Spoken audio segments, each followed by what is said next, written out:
The progressive wing of the Democratic Party fell flat in this year's presidential primary, and Representative Alexandria Ocasio-Cortez knows it. Even before Senator Bernie Sanders dropped out of the race last week, making former Vice President Joseph R. Biden Jr. the party's presumptive nominee, Ms. Ocasio-Cortez was ruminating on the lessons the left must learn to be more successful moving forward. But in the short term, Democrats are desperate to defeat President Trump in November, and Mr. Biden is making some policy overtures to unite the party. The hope is to win over supporters of Mr. Sanders as well as top surrogates like Ms. Ocasio-Cortez, a New York congresswoman who is popular among young progressives, a group Mr. Biden is struggling to win. In a recent phone interview, Ms. Ocasio-Cortez made clear that she intended to support the Democratic nominee, but said his current overtures to progressives must go further. She made a distinction between supporting Mr. Biden in November and offering a full-throated endorsement of his campaign. Where she lands, she said, is up to him. These are edited excerpts from the conversation. I guess my first question is simple, has the Biden campaign reached out to you? No. Okay, well, what type of outreach are you looking for? Not just to you but to progressives broadly. There's this talk about unity as this kind of vague kumbaya kind of term. Unity and unifying isn't a feeling, it's a process. And what I hope does not happen in this process is that everyone just tries to shoo it along and brush real policies, that mean the difference of life and death or affording your insulin and not affording your insulin, just brush that under the rug as an aesthetic difference of style. There's also this idea that if we all just support the nominee that voters will come along as well. I've flagged, very early, two patterns that I saw among Biden's campaign, which is underperformance among Latinos and young people, both of which are very important demographics in November. And so, I don't think this conversation about changes that need to be made is one about throwing the progressive wing of the party a couple of bones. I think this is about how we can win. The whole process of coming together should be uncomfortable for everyone involved, that's how you know it's working. And if Biden is only doing things he's comfortable with, then it's not enough. Can you give me examples of areas that you want to see him get uncomfortable? They floated this olive branch to the progressive left of lowering the Medicare age to 60. And it's almost insulting. I think Hillary was looking at policies that lowered it to 50. So we're talking about a progressive concession that is 10 years worse than what the nominee had in 2016. Progressives aren't a monolith like every voting bloc isn't a monolith. But I also know, from a Latino perspective, I think we need a real plan to be better than what happened during his service with the Obama administration. In terms of deportations? In terms of deportations, in terms of apprehensions, I mean, even in terms of rhetoric. It was just a couple months ago that he told immigrant activists to vote for someone else. I want to see him get uncomfortable there. Putting Dreamers on a path to citizenship is great, but that's a policy concession from 10 years ago. People need to feel hope in a Democratic administration. And that's what this is about.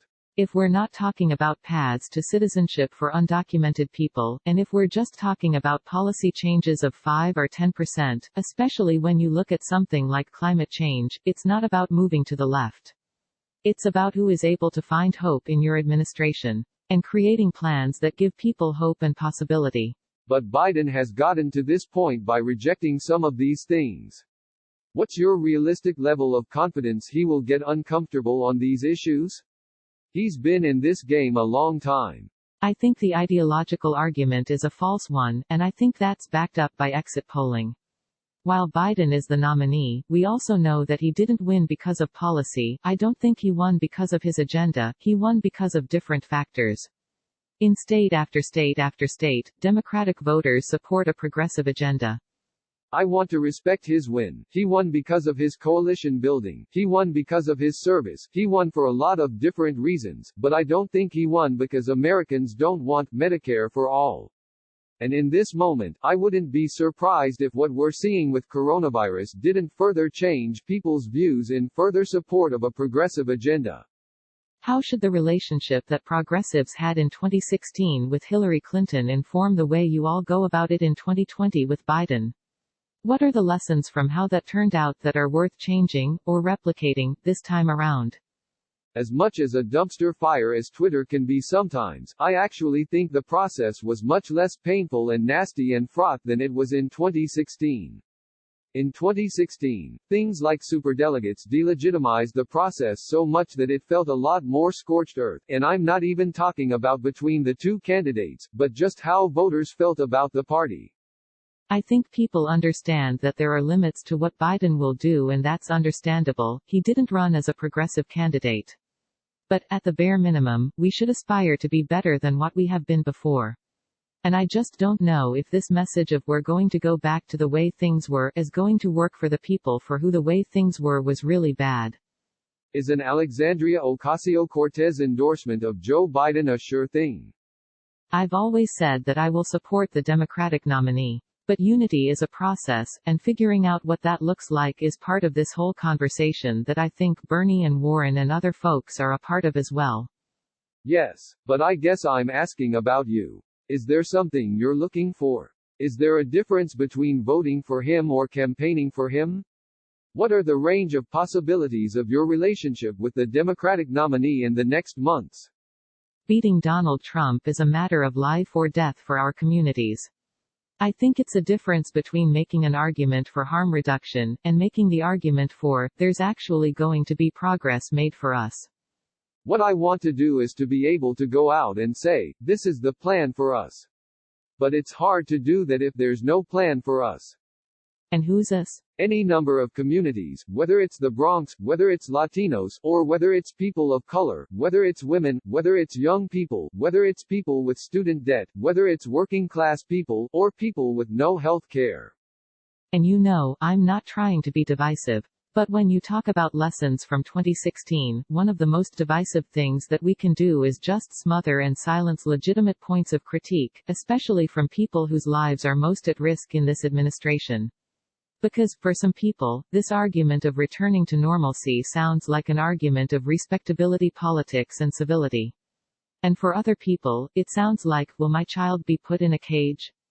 Aesthetics plays a big role in politics, a huge one. But I just want to improve people's lives. And while we'll improve people's lives with Donald Trump not in the White House, we need to do better than what we've done before. I'm a progressive laughter. That's literally what it means. What if Biden doesn't do it? What if he doesn't get uncomfortable? And only gives kind of aesthetic, in name only concessions to the left? What do you do? I will be supporting the Democratic nominee in November. I would just hope that the nominee supports our communities too. Is a Biden AOC unity rally ever in the cards? It could be. I have not talked to the vice president. Ever? Never. Not that I know of, no. But I know the goal ultimately is to win. And I'm not trying to needle as a way of making a point or to score points. I want to win. And I want to make sure that we win broadly.